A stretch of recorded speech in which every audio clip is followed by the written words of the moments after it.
Hola, hola, ¿cómo están? ¿Cómo se encuentran todos ustedes en este día? Espero que muy bien. Como siempre, seguimos por acá muy activos, enterándonos de todas estas cositas que pasan tanto en México, en Estados Unidos, en Colombia, en el mundo. Ahí cuando se puede, ¿no? Ustedes saben que yo de verdad trato de estar muy pendiente de todo lo que sucede, pero a veces el tiempo como que nos quiere alcanzar.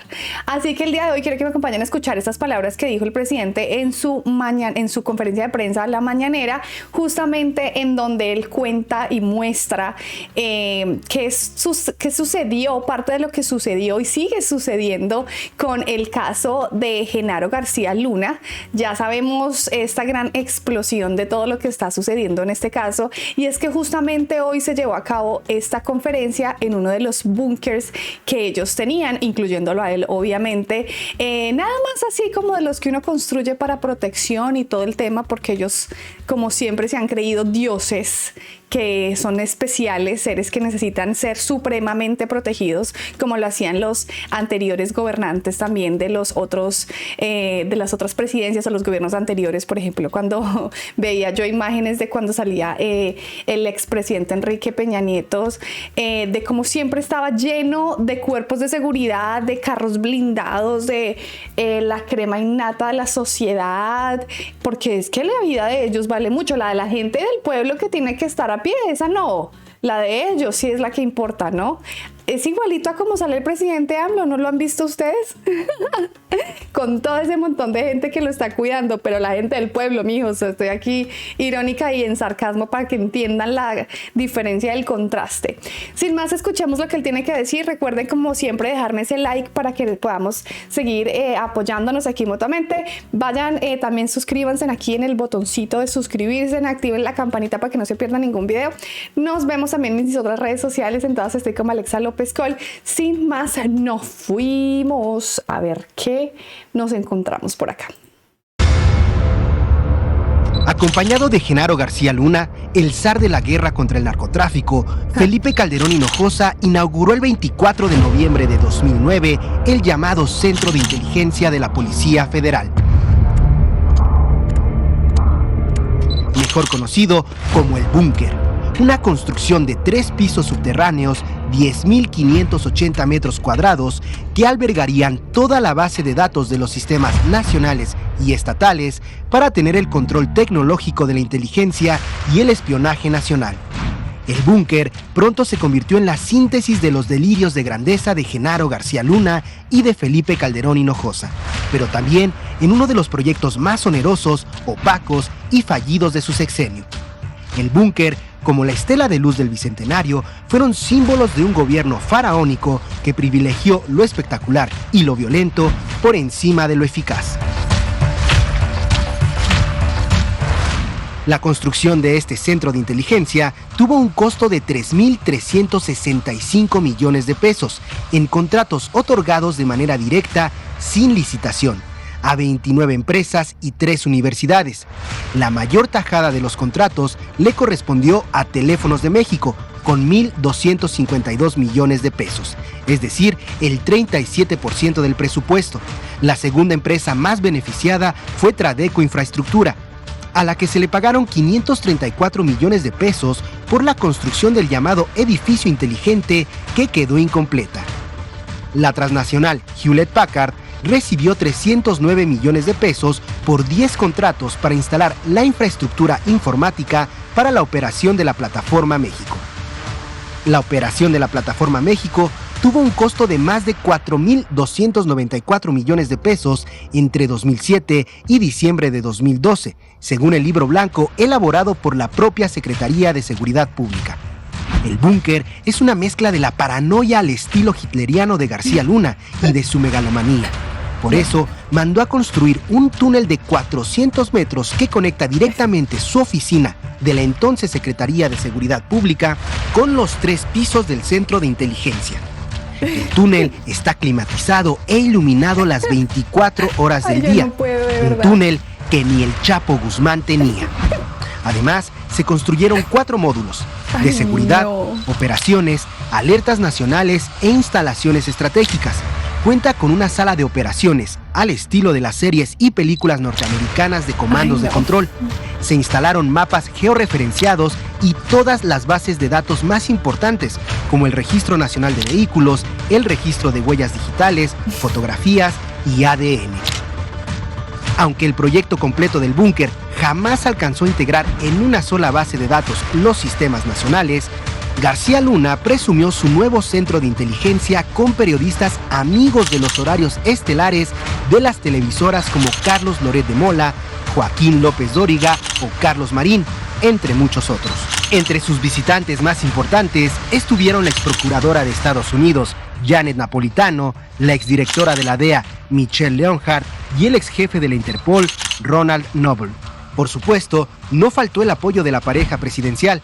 Felipe Calderón Hinojosa y Margarita Zavala acompañaron a García Luna a presumir la inauguración del búnker, justo cuando la DEA y otras agencias norteamericanas investigaban ya al superpolicía de ese sexenio por recibir millonarios sobornos del cártel de Sinaloa y de otros grupos delictivos. El búnker jamás afectó ni debilitó a los cárteles, mucho menos ayudó a disminuir la violencia ni la inseguridad pública. Por el contrario, 2010 y 2011 se convirtieron en los años más sangrientos de un sexenio que mantuvo un narcotúnel político con los grandes capos de la droga.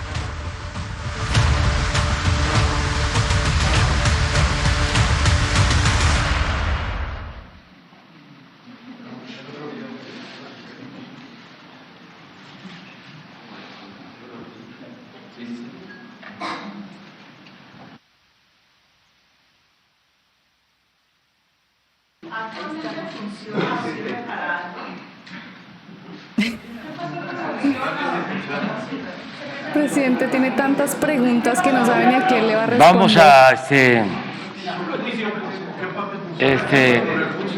no será bueno, a ver, pues, vamos. Compañera, compañero, compañera, 4, vamos ahí. Ahora.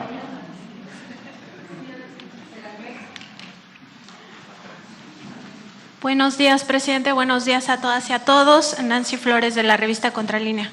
Presidente, pues estamos aquí en este lugar tan emblemático por lo que significó para Genaro García Luna.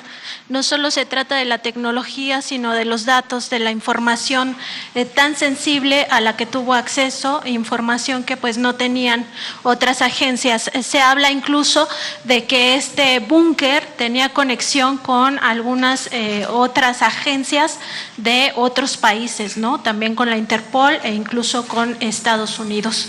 Esta información, pues al final acabó siendo parte de esta alianza de Genaro García Luna con el cártel de Sinaloa.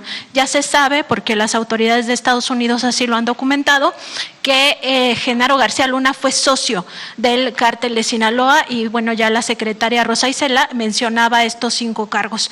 Presidente, preguntarle si en su gabinete ya hicieron algún análisis de cómo penetró el cártel de Sinaloa, qué tanta información tuvo, cuánto se dañó la seguridad nacional de nuestro país por esta alianza criminal que se sostuvo en el gobierno calderonista y que por supuesto no hay que olvidar, Genaro García Luna era la mano derecha de Felipe Calderón. Bueno, yo creo que sí hay elementos para sostener de que imperó durante el gobierno de Calderón un narcoestado.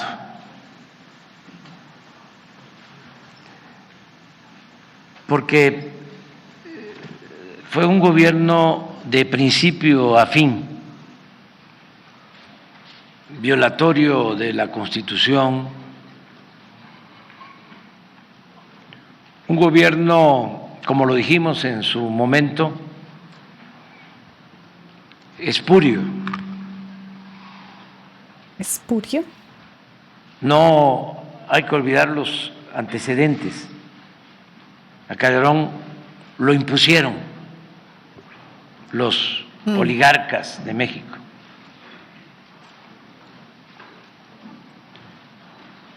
él no ganó la elección. Hubo un fraude orquestado en el que participaron funcionarios públicos, el presidente Fox, los medios de información, las cúpulas empresariales.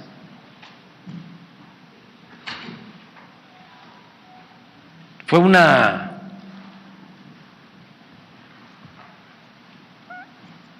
asociación de intereses para evitar que se llevara a cabo un cambio verdadero en el país. Al final, esto para los jóvenes, a Calderón se le impuso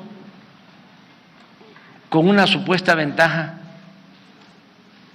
del 0.5%. Pero ay, Dios mío. Tratan hasta de ser hay disimulados. evidencias, pruebas de que en Guanajuato, y esto explica muchas otras cosas que se están padeciendo hasta la actualidad, porque en esa elección tomaron las casillas, todas. Y esto confesado por el secretario de Gobierno de ese entonces. Existen las pruebas. Lo grabaron en una reunión, se publicó ese testimonio en el periódico AM de León. Y ellos hablan de que le aportaron 300,000 votos falsos a Calderón. Si la diferencia fue de 240,000 solo con ese operativo en un estado, se prueba que no ganó. Pero no solo fue eso, en Nuevo León, Natividad González Parás, que era gobernador, se metió porque hubo un acuerdo con los gobernadores del PRI para apoyar al PAN.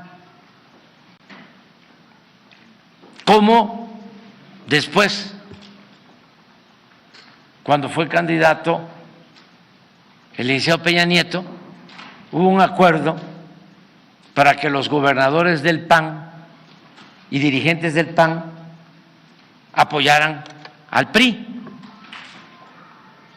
Fox no llamó a votar por la candidata de su supuesto partido, Josefina Vázquez Mota, llamó a votar por Peña Nieto. Es que tenemos que recordar todo esto, porque si no, no entendemos cómo se fueron presentando las cosas. Y lo mismo sucedió en Sonora. El gobernador Burs ayudó en el fraude.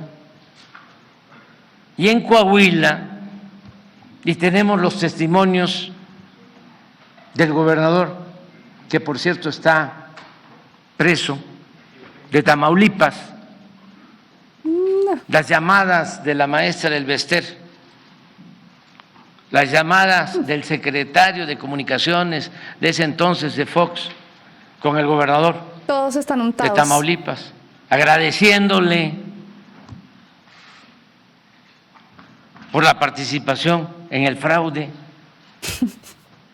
Bueno, el propio testimonio de Fox diciendo, claro que participé, pero no me descubrieron. La prueba es que no me hicieron nada. Esto es lo que él dice. Y son tan descarados que se lo dicen a la gente así. Por eso es que ellos pensaban y actuaban como lo hacían. Ay, esta gente ahí, la gente bobita, ellos que están tan ocupados en poder solucionar su vida día a día, poder encontrar algo para comer, poder ver cómo sobreviven medianamente para pagar la renta. Ahí ellos, en su cara nos burlamos de ellos, hacemos fraude, tenemos poder, invertimos dinero en lo que se nos dé la gana, nos damos la vida de reyes y aún así tengo tanto poder que miren, no nos hacen nada. ¿Ah? Tras del hecho. ¿No lo puedes volver a poner? Entonces, ¿qué hace Calderón? Primero demuestra que no tiene autoridad moral, que no tiene principios, que no tiene ideales, que es un ambicioso vulgar. Bueno, está también de manifiesto su frase cuando le hace una entrevista Denise Dresser, es de la de Televisa, ¿verdad? Merker, Denise Merker, y dice, oye, ahí está la entrevista, pero tú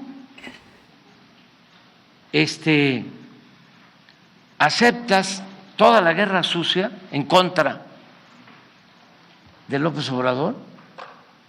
Estamos en campaña. Cuando se lanzaron con todo, con la frase de que yo era un peligro para México. Un peligro, pero para las finanzas de ellos, para los intereses de ellos. A mí todavía con este tipo de cosas que cada día y cada vez se están mostrando más y sigo dándome cuenta de más cosas, a mí de verdad, en serio, me cuesta mucho poder entender cómo hay mexicanos que todavía siguen apoyando lo que estaba antes. Como hay mexicanos que todavía siguen apoyando la derecha. A esto es lo que ustedes esto es lo que ustedes quieren volver. O sea, a todas esas artimañas y cosas que hacían ellos, a cómo utilizaban los recursos de la gente para hacer este tipo de cosas. ¿A eso quieren ustedes volver? Porque no entiendo. O sea, me cuesta demasiado trabajo entenderlo. En serio. ¿En serio hay gente que todavía no ve más allá de su nariz? Wow, increíble. Que por cierto, la acuñó un publicista estadounidense,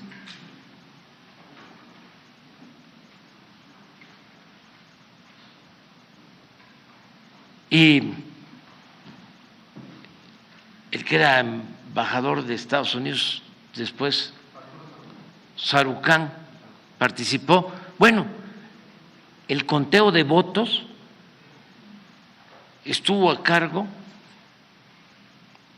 de una empresa del cuñado de Calderón y de Brando, que una vez que hacen el fraude, es que le vende la empresa a Carlos Slim.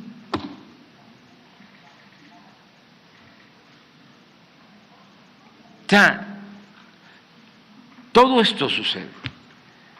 Entonces le dice Denise Merker, pero tú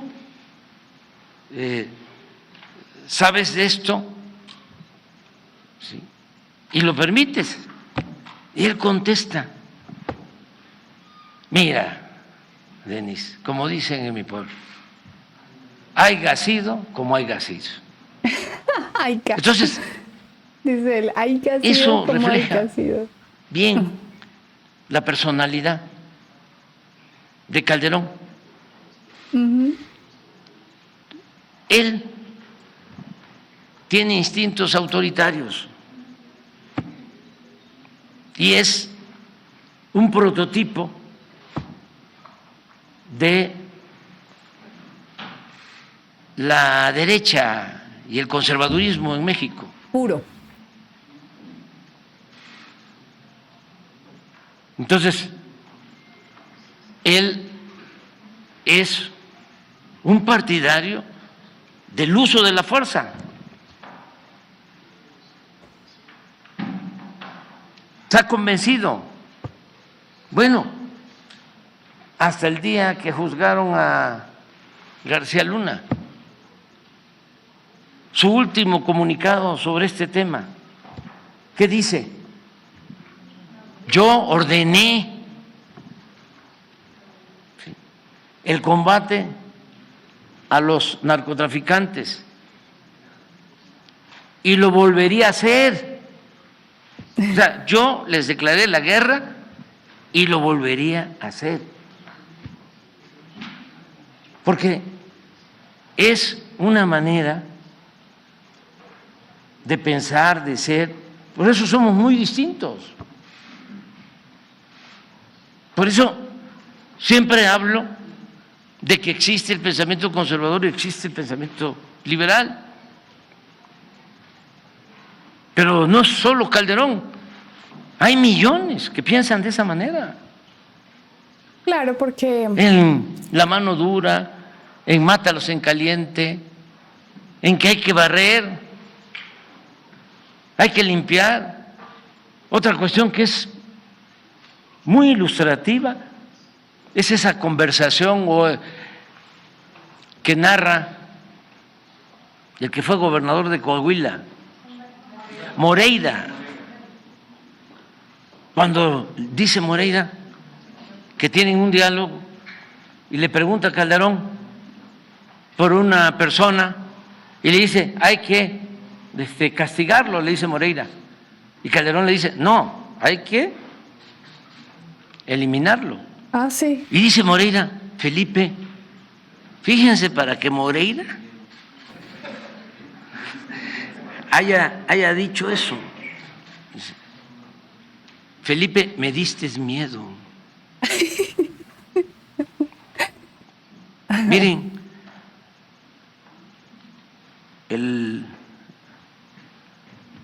arquitecto Pani era muy cercano a Obregón y una vez le preguntaron, oiga, si usted que es tan cercano a Obregón, usted que es tan cercano a Obregón, ¿por qué no le pide que le ayude para que usted sea el próximo presidente de México? Usted es un hombre inteligente y sería muy bueno. Estaba en Hacienda, Pani. Y la respuesta de Pani es muy ilustrativa. Es que yo no estaría dispuesto a mandar a matar a nadie. Uh-huh. Y ese es justamente, como dice el presidente, esa es su naturaleza. Esa es la naturaleza de ellos. Lo voy a dejar por aquí, hasta aquí de lo que quería como hacer énfasis y de que habláramos un poco de justamente este búnker y de este último video que hicieron. Si quieren ir a ver todo el discurso, lo pueden ir a ver en la página oficial del Gobierno de México o del canal de YouTube del presidente AMLO. Él siempre se extiende mucho porque él trata de verdad de buscar todos los recursos para explicarle a la gente, para mostrarles cómo históricamente estas personas han mostrado quiénes son. Por ejemplo, cuando dice él, cuando ciertos periodistas que los han entrevistado y ellos lo han dicho abiertamente y han mostrado esa naturaleza dictatorial, ¿verdad? Y lo chistoso aquí es que al presidente AMLO lo han llamado dictador, obviamente para darle esa mala fama. Pero lo bueno aquí es que la mayoría de los mexicanos entienden y se dan cuenta de que los actos que él ha tenido muestran más que las palabras que otras personas puedan tener. Pero volvamos al tema de este búnker, ¿no? Y la pregunta es, ¿cuál es realmente la razón de fondo para que ellos le invirtieran tantos recursos y tanto dinero a un búnker como este? Donde inclusive las partes estadounidenses tenían acceso también a esa información sensible e importante que se supone que solamente le debía pertenecer al gobierno de México, ¿cierto? Curiosamente así es como se va mostrando con todo lo que estaba pasando en el juicio de Genaro García, cómo es que él era ese facilitador, ese ayudador del cartel de Sinaloa. Cómo era que ellos ya sabían todos los movimientos que iba a hacer el gobierno para que se prepararan y no fueran a cruzar por ciertos puntos, o mientras ustedes cruzan por este punto vamos a poner una distracción aquí, vamos a hacer esto, vamos a hacer allá. La cantidad de dinero que se movía, es por eso que ellos llegaron a ese punto de decir, somos tan poderosos, tenemos tanto dinero, no hay nadie por encima de nosotros. No hay un ente regulador por encima de nosotros. Podemos llegar hasta el infinito y más allá. Ahí sí, como dicen. No tienen tope, no tenían alguien que los controlara. Al contrario, contaban con esa información privilegiada para burlarse de los mexicanos en su cara. Sí, tal cual. Porque mientras ellos están obteniendo dinero exorbitantemente con todas las propiedades que se están mostrando que este hombre tiene, hasta islas y toda la cuestión, todo el dinero que ellos poseen en varios países, mientras ellos se dan la gran vida, la gente de a pie, la gente que vive en esas zonas de alta violencia, de todo lo que tenían que vivir por los carteles, de la pobreza de la gente que vivía allí y que lastimosamente sus jóvenes no tenían otra posibilidad más que meterse en esos caminos. Mientras mucha gente moría literalmente por toda la guerra que ha traído la droga y los carteles, ellos despiadadamente viven una vida de reyes y pueden dormirse cada día de su vida sin un cargo de conciencia. Al contrario, seguían construyendo y haciendo todo lo que hacían porque nunca en la vida se imaginaban que algo así podía llegar a suceder, porque estaban acostumbrados a que ponían el títere que querían el siguiente presidente, que también iba a funcionar para ellos, y así sucesivamente. Comprando los votos, comprando las elecciones, moviendo las fichas y la maquinaria como lo querían hacer siempre, hasta que les llegó su tate quieto y se estrellan contra pared y dicen, ¿qué es esto? Y si ya cayó un personaje tan importante como lo es Genaro García Luna, estoy emocionada de ver qué viene, o sea, ¿qué va a pasar? ¿Qué va a pasar con Calderón? ¿Qué va a pasar con Fox? ¿Qué va a pasar con Peña Nieto? ¿Qué sigue?